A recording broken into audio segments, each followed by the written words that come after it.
হ্যাঁ everyone, welcome back to my channel. চলে এসেছি আরেকটা নিরামিষ রেসিপি নিয়ে। সেটা হচ্ছে কাশ্মীরি দম আলু রেসিপি।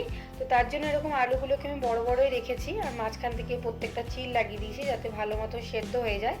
এবারে আমি রেড চিলি আর নুন দিয়ে ভালো করে এটাকে মাখিয়ে নিয়ে এটাকে আগে ডিপ ফ্রাই করে নেব।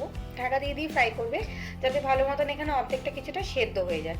তো আমি এখানে সাদা তেল নিয়েছি, তোমরা চাইলে সর্ষের তেলও নিতে পারো।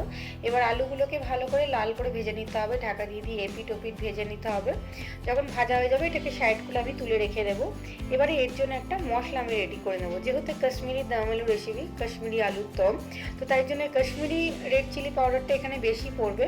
তো সেক্ষেত্রে আমি এখানে কাশ্মীরি রেড চিলি পাউডারটা নিয়ে নেব বড় চামচের মতন, একদম ভর্তি ভর্তি 2 চামচ আমি কাশ্মীরি রেড চিলি পাউডার নিয়ে নেব।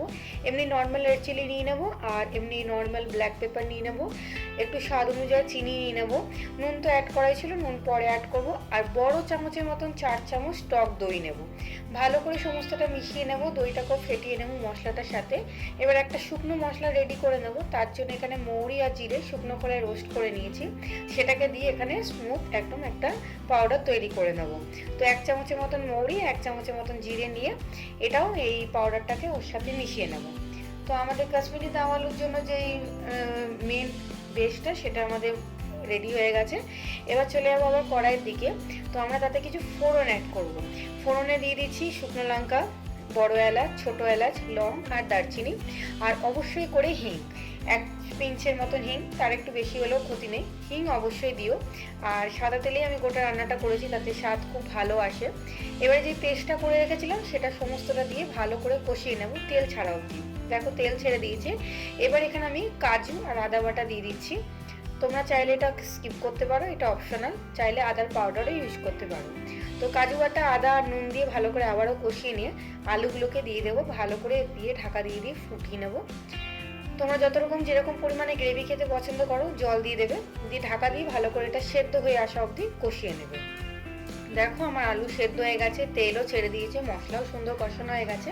এবার আমি এর মধ্যে গরম মশলা অ্যাড করছি, 1/2 চামচের মতন গরম মশলা, আর হাতে ক্রাশ করে কসুরি মেথি দিয়ে দিচ্ছি।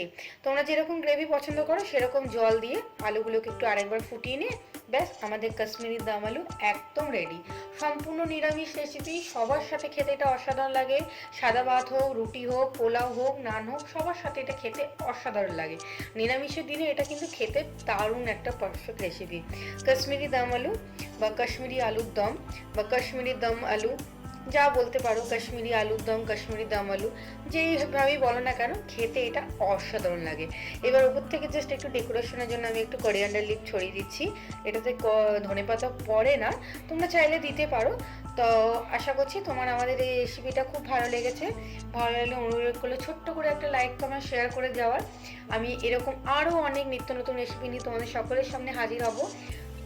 তো অনেক নিরামিষ রেসিপি তোমাদের সাথে শেয়ার করব। আজকের মতন এতটুকুই। সবাই খুব ভালো থেকো, সুস্থ থেকো। টাটা।